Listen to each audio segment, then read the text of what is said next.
curse words and sarcasm were used in the making of this video.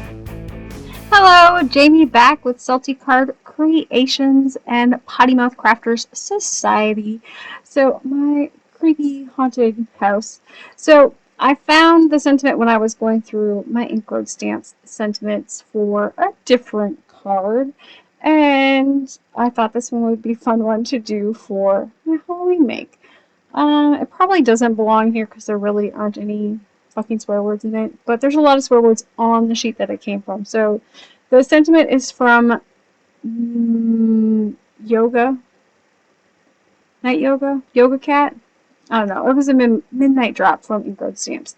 But it basically says, my body isn't a temple. It's a haunted house.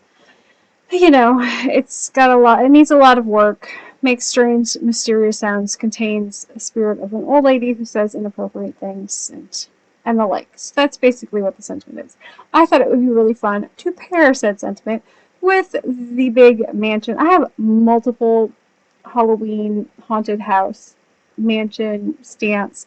So I ended up pulling in the one from Colorado Craft Company, which is the big and bold mansion.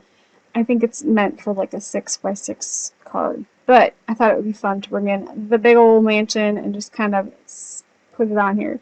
So my background is one that I did in the past. I don't think there's a video on it. It was just some ink smooshing and I was just playing when I did it. So it wasn't like, you know, it's not one that I've showed. Can I say I've been practicing on my ink smooshing in the past. I haven't done it for a long time. It's kind of fun when it works. A lot of times I end up with mud because I don't know when to stop. This one was one of those times that I didn't end up with mud because I went with less is more. I think that's probably the big thing to do with the ink smooshing. Anyways, so I masked off my sentiment on the bottom and then brought in the VersaFine, or the Versa Clear ink. I think it's Nocturne. I'm not exactly sure. No, this one is Morning Mist, I think, which is like a light gray color. It really didn't matter. I just needed something that my embossing powder was going to stick to.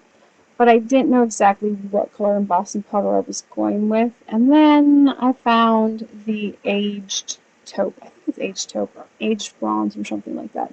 It's like a it's kind of like a hot mess mix. But it's got like, it's supposed to be done for techniques, but I thought it would be fun to put it on this one. So it's kind of like an aged medieval, I don't know, aged tapestry maybe? I don't remember.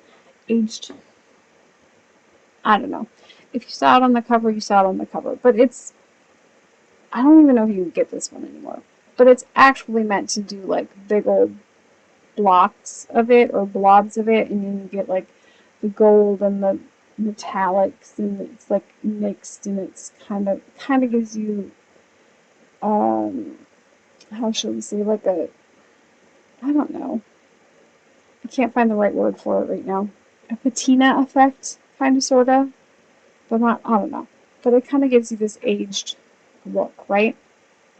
And so I thought that one would be fun to pull in. It's kind of metallic, but you know, multiple different, like not gold, not silver, it's just, it's kind of fun. So anyways, I brought that one in for my house, and then I heat set that one, and then I decided it was too light on top. I needed to kind of darken that one up a little bit, so I just brought in my Distress Black Soot ink and kind of just brought in my blending brush, kind of did a little bit on the top and a little bit around on the bottom, and then I was trying to mist it finely, and yes, I got a big old drop on there, and then of course it ran, whatever. This one I'm guessing is old Tim Holtz Heavy Weight Distress because it worked well with my technique that I was going with. I can't say that I've had any luck with that since then. I did find, what was I think it was, I'm all over the place, I'm sorry. I think it was scrapbooks.com has a mixed media pad that works well with Distress ink technique stuff now, since the Ranger one went to shit. Anyways, so I line that up on the front of my gray card base here, and then I'll pull out the little pieces. I do the full back with the score style tape when I have an ink blended one because it's usually warped.